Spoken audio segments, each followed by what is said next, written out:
Welcome back.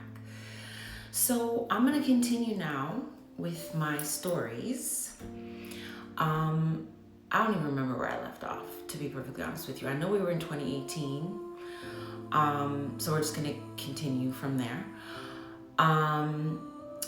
So we're now in about October of 2018, and I'm pretty sure in my last videos I mentioned that I am now fully at the point where I am praying on a daily basis to the Lord to remove this abusive man from my life, because like I said before, I knew that with his crazy mentality, it wasn't going to be a situation where I could just get up and walk away. It was going to have to be a situation where God divinely intervened and removed him, or removed me and the kids somehow. So it's October 2018, and at that time my second daughter comes to me. At that point, I think she's 8 or 9, one of those ages. She comes to me and she goes, "Mommy, I don't know if I'm not supposed to say this to you because Daddy said not to tell you, but Daddy's been picking up this woman in the car and like picking her up from a bus stop and going to work with her." So I'm like, "Oh, okay." So, I asked her for a description of the woman because I didn't want to make it seem to her like I was super mad about it, because then it would make her feel like I'm mad at her. So I was just pretty calm about it, and I'm like, "Oh, okay. So what does she look like? Do you know where he's picking her up? She in the car after you're leaving? Just questions to kind of figure out what's happening." And she answered all of my questions. And in and around that same time, mind you, she's also coming to me and saying to me that, and I'm not sure if I mentioned this before, but he's saying to her, asking her questions like, "Oh, do you think I'm a monster?"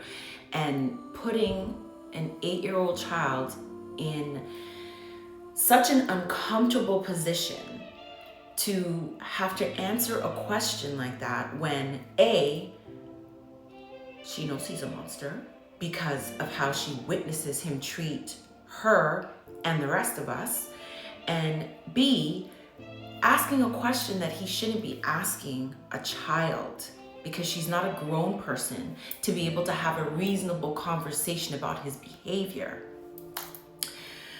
So when she brought it to me, I took the information and I let her know that I'm going to have a conversation with him about it, but she's not to worry. So I did go to him after that and I mentioned it to him. And do you know what he did?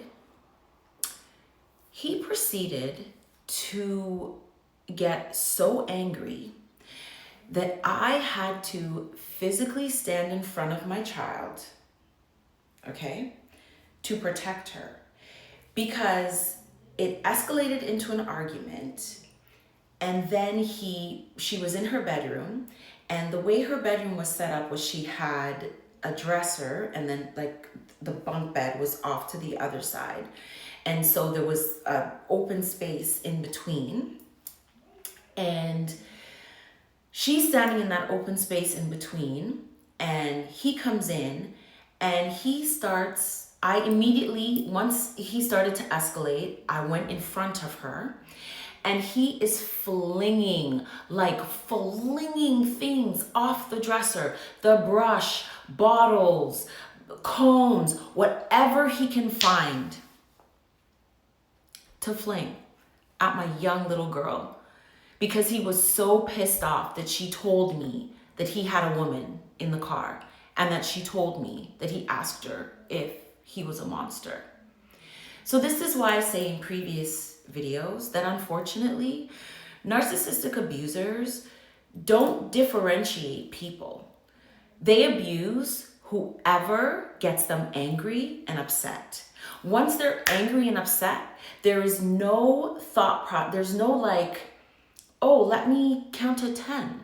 Oh, let me take a second. Like, there is none of that. It's just, you piss me off, and I am going to get back at you for pissing me off. So he was just flinging stuff. I was taking all the shots. I was standing in front of her and kind of like had my hand like behind my back, like holding on to her because she was clinging to me for dear life, screaming her head off and crying. And let me tell you something. I know for a fact that that moment in time that my daughter had to experience was something that she will never forget. For as long as she lives, she will never, ever forget that. And I will get into how I've helped to rehabilitate my children and the steps that you can take to kind of help them to transition from that trauma. We'll do that in a later video. But I can tell you that it was deeply traumatic for her. Deeply, deeply traumatic. And so I do these videos so that you understand that being in a relationship with a narcissistic abuser is not something that you ever want to do.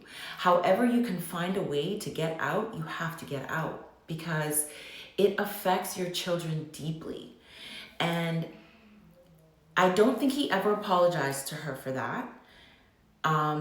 Praise the Lord. He was only living with us for 3 more months after that event. So God answers prayers. Remember, you were not put here by God to be beat on by anybody.